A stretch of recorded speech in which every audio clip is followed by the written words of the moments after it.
Man has turned to the sea and to the life above and below it for adventure.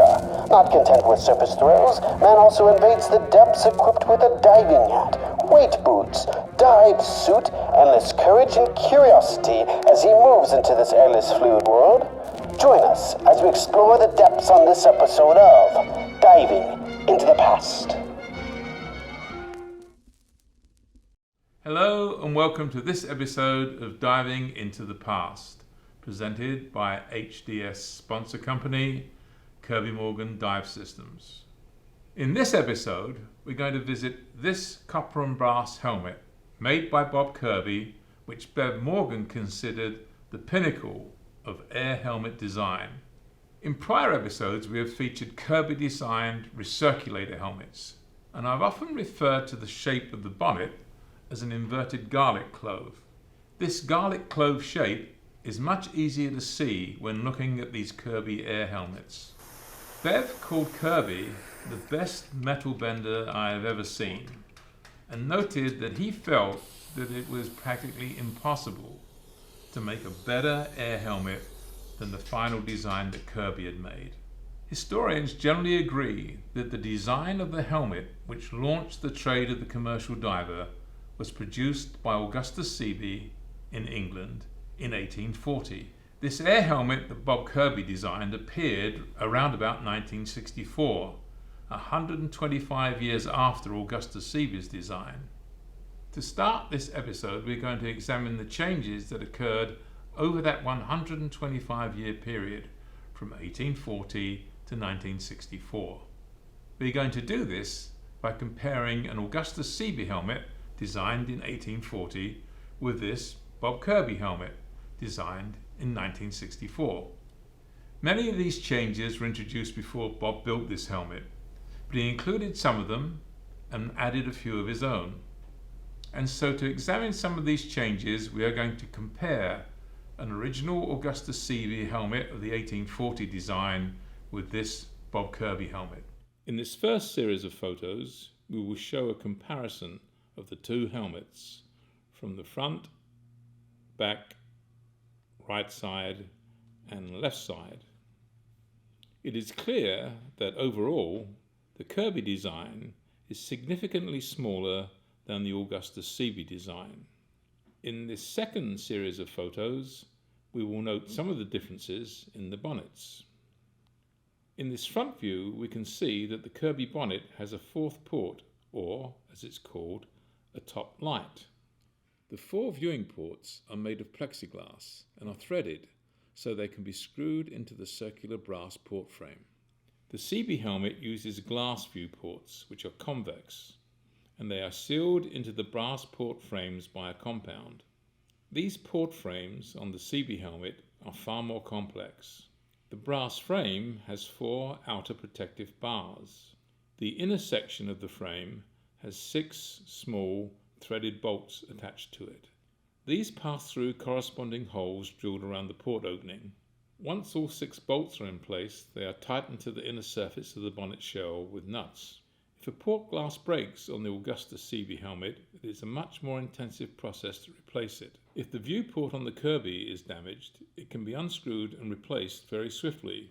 All 4 viewports can be unscrewed on the Kirby helmet, whereas only the front port can be unscrewed on the Siebe. One of the most distinctive features on the Kirby bonnet is that the 3 lower viewports are all flared outwards. At the lower left of the faceport is an air control valve that was designed for Kirby by Dick Quitner. This allows the diver to control the flow of air into the helmet. When the air is turned on, it travels up through a small bore copper pipe into the housing with the red tape around it, which contains a diffuser. This directs the incoming air across the faceport. The diver in the Augustus Siebe helmet had no control over his air supply. Air entered the helmet from an elbow at the back of the bonnet and travelled through ducting in the crown of the bonnet. This ducting directed air over the 3 viewports via the ducting ends, which were described as fishtails. The housing on the opposite side of the Kirby bonnet contains the diver's communication speaker. Electronic communication to the diver came in the late 1800s and thus was not available to the diver in the Augustus Siebe helmet. Attached to the neck ring to the right of the Kirby bonnet is a spring-loaded locking pin. This engages with a locking gate on the breastplate neck ring and prevents the bonnet separating from the breastplate. The locking device was introduced late in the 1800s and was never a feature on any of the Augusta Siebe helmets that I am familiar with. The Siebe bonnet features a lanyard hook behind each side port. These hooks were used to guide the rope attaching the back lead weight to the two weight pins on the front of the breastplate. The back lead weight pulled the rope taut over the lanyard hooks. This helped pull the bonnet down onto the leather gasket of the neck ring, and thus acted as a form of a locking device. The introduction of the mechanical locking device on the bonnet eliminated the need for these hooks. The introduction of weight belts, which eliminated the front and back weights, also eliminated the need for lanyard hooks. This back view shows that the Siebe bonnet is much taller than the Kirby, and that the Kirby is much wider across the crown. This and the upward flare of the side ports give it the inverted garlic clove appearance. Bob told me that construction and rig divers often bang their heads inside the standard helmets when they were heaving on lines. Therefore, he designed the bonnet so that there would be a maximum of space around the sides of the diver's head. Both bonnets have air entering at the center of the back of the bonnet, something that endured from Siebe on most helmet designs. To the right of the air inlet elbow on Augusta Siebe's bonnet is a fixed, non-adjustable exhaust valve. During the late 1800s, the exhaust gradually migrated around to behind the right viewport and became adjustable, giving the diver control of it. The Kirby bonnet features an adjustable exhaust behind the right viewport. The communications cable for the Kirby is seen to the left of the air inlet. The views of the breastplate show that the Augusta Siebe breastplate is much the larger of the two. The Kirby breastplate is much smaller than the Siebe one, but the Kirby breastplate was actually manufactured by Yokohama of Japan. This style of breastplate was considered optimum by Kirby, and it was far cheaper to purchase the finished breastplates from Japan than to manufacture them in California. The front of the Augusta Siebe breastplate is much deeper than the Kirby, and the side views show that it tilts the helmet backwards slightly. Both breastplates feature the 4 brails or straps, the 12 wing nuts and bolts, and have the 2 weight pins on the front. Both breastplates have the segmented screw neck ring, which Siebe introduced in 1840. However, the ring on the Kirby is recessed so that the leather neck ring gasket can fit in it. This recess feature was introduced in the late 1800s. Models of some helmets can be given a general period of manufacture by checking the neck ring. If it is non-recessed, it indicates that it could be from the mid to late 1800s. If it is recessed, it indicates that it is probably from a later period. The Augusta Siebe helmet has the manufacturer's details stamped into the breastplate, which is the style the early manufacturers used. The Kirby has the manufacturer's plaque attached to the breastplate, which generally seems to have been introduced in the late 1800s. One of the more noticeable changes between the two helmets is that the Kirby has its 2 lashing eyes attached to the front brails or straps. The Augusta Siebe has the 2 located above the bonnet neck ring, either side of the faceplate. Kirby was not the first to move the lashing eyes. Earlier divers had also moved them off the bonnet, most notably George Stilson and his team that designed the US Navy Mark V helmet early last century. As seen here, the lashing eyes are on the breastplate of the Navy Mark V helmet. In earlier episodes, we showed several of Bob Kirby's helium recirculators, which were the helmets that launched his manufacturing career. In his book, Hard Hat Divers Wear Dresses, Bob states that he only made 16 air helmets. Bob was one of the presenters at the inaugural meeting of the Historical Diving Society USA in 1992, and during that program we spoke about his air helmet. After that meeting, I started to try and find a Kirby air helmet for my collection, and I asked the local divers in Santa Barbara if any of them had one for sale. None of them did, and it was a few years before I eventually learnt that some of these helmets may have ended up in the inventory of a commercial diving school. In June 1997, the highly respected ex-Navy diver Tommy Thompson passed away. Thompson had been an instructor at CDC, the Commercial Diving Center near Los Angeles Harbor, and his friend Glenn Eggstrom wrote his obituary for the HDS USA magazine. Glenn sent a photo of Thompson with the obituary that showed him at CDC with 2 Kirby-style Yokohama air helmets in the background. This made me think that perhaps CDC was the school where the Kirby helmets ended up. A few months later, in October 1997, I went to England for a historical diving tour organised by my friends Torrance Parker and Colin Taylor. One of the commercial divers on the tour was Don Wright, who back in California was based in Los Angeles Harbor.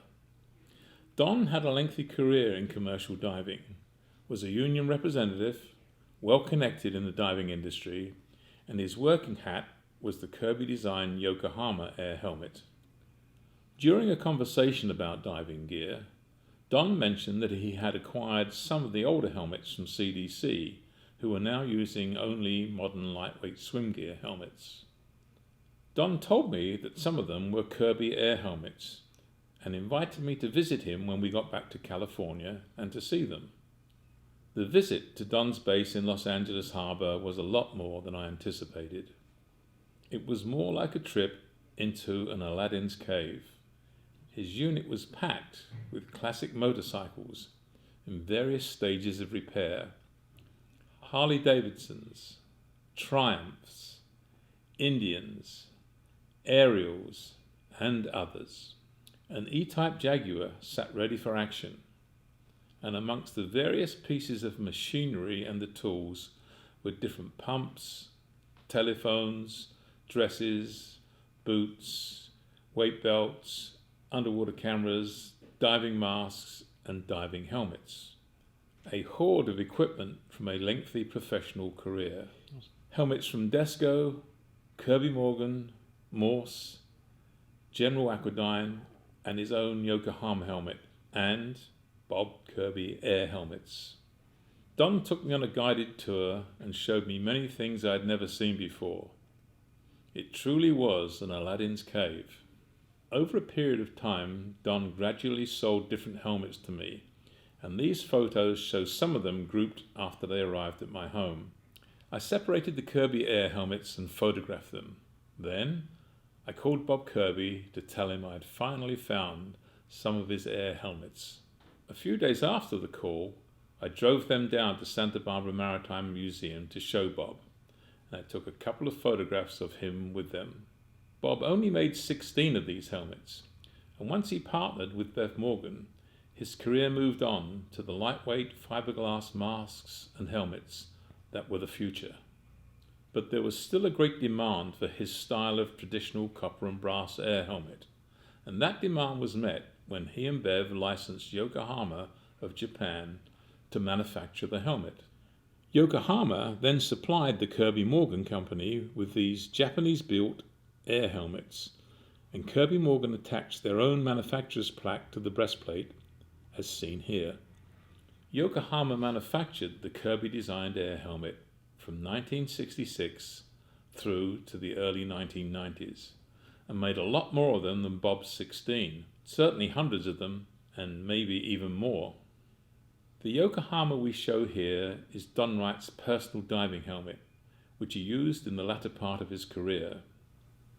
As can be seen, Yokohama were faithful to Bob Kirby's design, which Bev called the pinnacle of air helmet design.